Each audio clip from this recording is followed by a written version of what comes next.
Hello welcome to Andhra Prabha and నేను మీ హేమామాలిని మాట్లాడుతున్నాను. ఇప్పుడైతే మనం అంబాజీపేట మ్యారేజ్ బ్రాండ్ సక్సెస్ మీట్కి వచ్చేసాం. ఇక్కడ మనతోటి అందరి కూడా ఈవిడ ఇలా కూడా చేస్తుందా అనిపించినటువంటి మన పద్మకు ఉన్నారు, అదే మన శరణ్యకు ఉన్నారు. ఆవిడతో మాట్లాడదాం. హాయ్ అండి. హలో, ఎలా ఉన్నారు? నేను చాలా బాగున్నాను. మిమ్మల్ని చూసి మేము చాలా అంటే చాలా ఎక్సైట్ అయ్యాం. ఎన్నో ఎలిమెంట్స్లో లేచి క్లాప్లు కొట్టి విజిల్స్ వేసిన సినిమాలు కూడా ఉన్నాయి. Thank you. నిన్న ప్రత్యేకించి మీరు ఆ తన్నిన పోలీస్ స్టేషన్లో తన్నిన సీన్ ఏదైతే ఉందో నిజంగా అసలు మా గూస్ బంప్స్ అన్ని ఎమోషన్స్ మేము థియేటర్లో మీ ముందే కూర్చొని చూసాం. చాలా ఎంజాయ్ చేసాం. మీకు ఎలా అనిపించింది ఆ ఎక్స్పీరియన్స్ అంతమందితో చూడడం? అంతమందితో చూడడం is first time for me. చాలా ఎగ్జైట్ అయ్యాను కూడా. గూస్ బంప్స్ వచ్చాయి నాకు కూడా. So that was the reason నేను లాస్ట్లో ఎమోషనల్ బర్స్ట్ అయిపోయా. అండ్ పోలీస్ స్టేషన్ సీన్ అంటున్నారు, అదంతా బాగా రావడానికి నితిన్ ప్రసన్న గారి కోఆపరేషన్ కూడా ఉంది. So he was very cooperative. పర్లేదు, మీరు తన్నండి, పర్లేదు.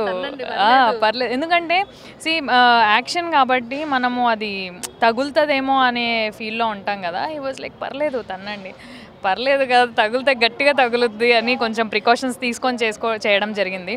సో ఎవ్రీ సీన్ అంత బ్యూటిఫుల్గా రావడానికి ప్రతి ఆర్టిస్ట్కి కో ఆర్టిస్ట్ సపోర్ట్ ఉండడం, పద్మ అంత బ్యూటిఫుల్గా మీకు కనిపించి పద్మకి మీరు కనెక్ట్ అయిపోవడానికి రీజన్ కూడా పద్మ వాళ్ళ అమ్మ నాన్న, పద్మ తమ్ముడు మళ్ళీ, అండ్ వెంకట్ బాబుకి పద్మకి సీన్స్ అంత బాగా రావడానికి నితిన్ గారు కారణం, శ్రీనుబాబుకి పద్మకి రావడానికి స్వర్ణ కారణం. ఇలా ప్రతి ఒక్క దాంట్లో కో ఆర్టిస్టులు అందరూ కారణమే అండి. So that's what. సో యాక్చువల్గా మీకు ఈ రోల్ మీ దగ్గరికి వచ్చినప్పుడు ఇట్స్ నిజంగా మీరు ఇప్పుడు దాకా చేసిన అన్నిటితో పోల్చుకుంటే వెరీ బిగ్ రోల్, చాలా అంటే చాలా అండ్ ఛాలెంజింగ్ రోల్ కూడా. సో ఎలా అనిపించింది ఫస్ట్ స్టోరీ మీ దగ్గరికి ఈ రోల్ ఎలా మీరు చెయ్యాలి, సో ఎలిమెంట్స్ ఉన్నాయి అన్నప్పుడు ఎలా అనిపించింది? ఫస్ట్ విన్నప్పుడు చాలా ఎగ్జైట్ అయ్యాను. బికాజ్ మీరు ఇప్పటివరకు నేను చేసిన మూవీస్ చూసుకుంటే ఒక్కొక్కటి దాంట్లో నేను కొంచెం డిఫరెంట్గా ఏదైనా చేయాలి అనే ట్రై చేస్తూ వచ్చాను. అలాగే ఇది విన్నప్పుడు కూడా చాలా ఎగ్జైట్ అయ్యాను, చెయ్యాలి అనుకున్నాను. అండ్ డైరెక్టర్ గారు ఎలా చెప్పారో ఎగ్జాక్ట్గా అలా వచ్చింది ఫిలిం. మాకు నరేషన్ ఎలా ఇచ్చారో అలా వచ్చింది. So everyone is happy. So and ఇంకొకటి, కొన్ని సీన్స్ చేసినప్పుడు ఆబ్వియస్లీ ఇబ్బంది ఉంటుంది. వాట్ ఈస్ ద ఎలిమెంట్ అన్నది నేను రివీల్ చేయదలుచుకోలేదు. పర్టికులర్ ఆ సీన్ చేసినప్పుడు కూడా ఒక ఫియర్ ఉంటుంది. And almost you are like married women.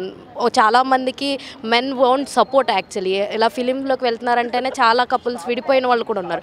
But in case మీ విషయంలో ప్రదీప్ గారు ఎంత సపోర్టివ్ యాక్చువల్లీ. అంటే మీరు ఈ రోల్ని యాక్సెప్ట్ చేశారంటే ఆయన ఎంత సపోర్టివ్ తెలిసిపోతుంది. బట్ మీ మాటల్లో వినాలనుకుంటున్నాను.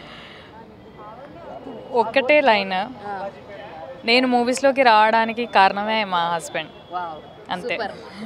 అంతకుమించి ఏం చెప్పను. సో ఇంకొకటి, అప్కమింగ్ ప్రాజెక్ట్స్ ఏమున్నాయి మీవి?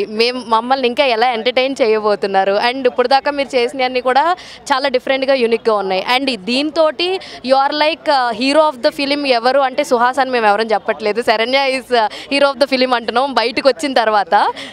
అది మీ లవ్ అండ్ మీ సపోర్ట్ అది నాకు ఇస్తుంది.